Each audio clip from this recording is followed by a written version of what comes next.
உத்தரப்பிரதேசத்தில் நடைபயிற்சி மேற்கொண்டிருந்த பெண்ணை சாலையில் சென்ற மாடு முட்டி தூக்கி வீசிய காட்சிகள் வெளியாகியுள்ளது. அதனை பார்க்கலாம்.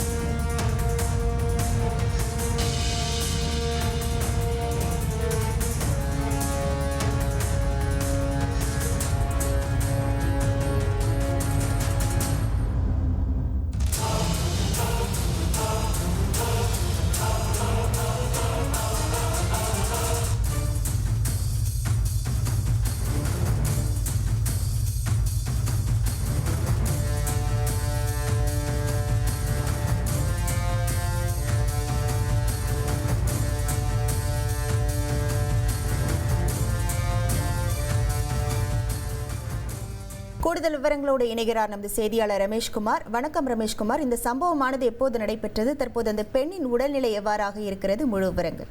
வணக்கம். சாலையில் சுற்றித் தெரியும் விலங்குகள் குழந்தைகள் முதல் பெரியவர்கள் வரை தொடர்ந்து தாக்கக்கூடிய நிகழ்வுகளை நாம் பார்த்து கொண்டே இருந்தாலும் இதற்கு ஒரு முற்றுப்புள்ளி ஏற்பட்டதாக தெரியவில்லை. அது தொடர்கதையாக தான் நீண்டு கொண்டிருக்கிறது. அதே போன்றது ஒரு நிகழ்வு உத்தரப்பிரதேச மாநிலத்தில் அரங்கேறி இருக்கிறது. உத்தரப்பிரதேச மாநிலம் சம்பல் மாவட்டத்தில் இருக்கக்கூடிய சந்தாலி எனும் பகுதியில் பெண் ஒருவர் இரவு உணவு அருந்திவிட்டு தன்னுடைய வீட்டிற்கு வெளியே சிறிய நடைப்பயிற்சியை மேற்கொண்டிருந்தார். அப்போது அந்த பகுதியில் வந்த காளை மாடு ஒன்று பெண்ணை விரட்டியதோடு அந்த பெண்ணை தன்னுடைய கொம்புகளால் குத்தி துளைத்து அவற்றை கொம்புகளால் தூக்கி தரையிலே கிடத்தியது. இதில் தூக்கி வீசப்பட்ட பெண்மணி பலத்த வேகத்தோடு கீழே விழுந்த நிலையில் அப்போதும் விடாத காளை மாடு அந்த பெண்ணை தன்னுடைய கொம்புகளால் மீண்டும் மீண்டும் தாக்கியது. பெண்ணினுடைய அலறல் சத்தம் கேட்டு ஓடி வந்த அந்த பகுதியை சார்ந்த பொதுமக்கள் காளை மாட்டை விரட்டி பெண்ணை மீட்டனர். இந்த காளை மாடு தாக்கியதில் பெண்ணுக்கு கையிலே பலத்த முறிவு ஏற்பட்டிருக்கிறது. இது தவிர பெண்ணுக்கு மார்பு பகுதியிலே பலத்த காயம் ஏற்பட்டு அவர் மிகவும் உயிருக்கு ஆபத்தான நிலையில் மருத்துவமனையிலே அனுமதிக்கப்பட்டிருக்கிறார். இத்தகைய சாலையில் விலங்குகளால் ஏற்படக்கூடிய பாதிப்புகளை கட்டுப்படுத்த அரசு உரிய நடவடிக்கைகளை மேற்கொள்ள வேண்டும் என மக்கள் தொடர்ந்து நிர்வாகத்திற்கு வலியுறுத்தலை மேற்கொண்டுள்ளனர்.